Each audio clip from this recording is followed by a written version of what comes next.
Do you struggle to stay calm and stay in control when people press your buttons? Here are 4 steps to help you stay in control when you're being triggered.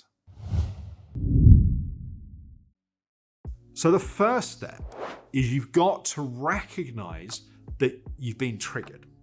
What often happens in these situations is we get so consumed by the story we're telling ourselves of this person did that or they didn't do this, that we don't recognize we're triggered. We're just consumed by what they did, which is wrong.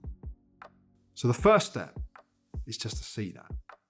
If you can see it, you don't have to be it. If you can recognize you're triggered, that gives you a moment of choice. Because by the way, part of what we want to do here is we want to put a pause between stimulus and response. Like this thing happens and that thing happens in response.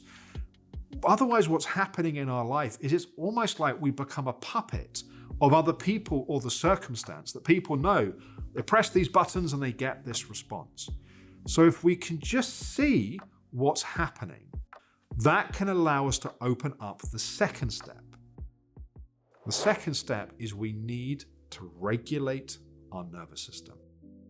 Ultimately, what's happening when we're triggered is we're becoming dysregulated. Our body is pumping adrenaline and cortisol and other stress hormones so we can fight or we can flight or we can freeze and shut down. But most of the time, none of those responses are actually what we need or actually what's going to be helpful. So if we can recognize we're triggered, and then rather than immediately try and fix the situation or do something about it, we can regulate. Maybe doing a few minutes meditation practice. Here on my YouTube channel, there's a whole library of meditations, so maybe even watch or listen to one of those. Once we regulate, then we can respond and engage in a much more fruitful way, because no longer are we in reaction to what's happening. We're now choosing, well, like, what do I need to do? Now, to do this in a way, you're engaging your rational brain that would have gone offline whilst you're triggered. Like when we're triggered, we go into our kind of animalistic response. Our rational brain's not online.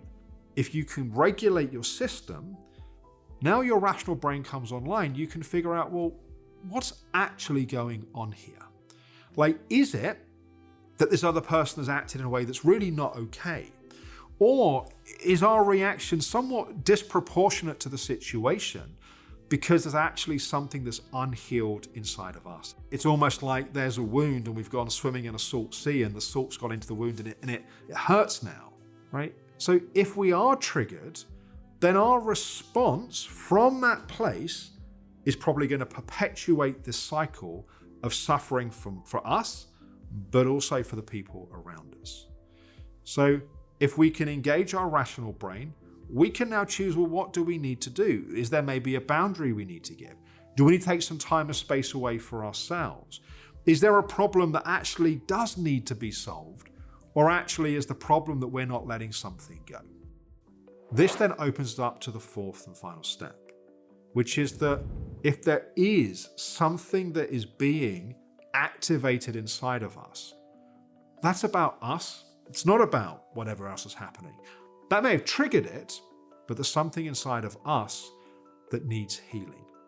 And this is where doing our own inner healing work is important. Because if those wounds can heal, they're not there to be activated by other people. One of the things that I've noticed in my own inner work is that the more of my own healing I've done over the years, the less triggered I get by things happening around me. And the more I notice that my reactions are more often proportionate to what's happening, as opposed to what's happening activating a load of stuff from the past, and then we respond often in unhelpful and unskillful ways. So if you can follow these steps, you can start to retrain your nervous system. You can become less triggered, less activated, but also more resourceful. Like sometimes we're triggered because people around us are behaving in unsupportive or unkind or cruel ways. And if we're not activated and triggered, we can actually respond and put in place the boundaries that we need to. So I'm really curious, does this resonate to you and to your experience?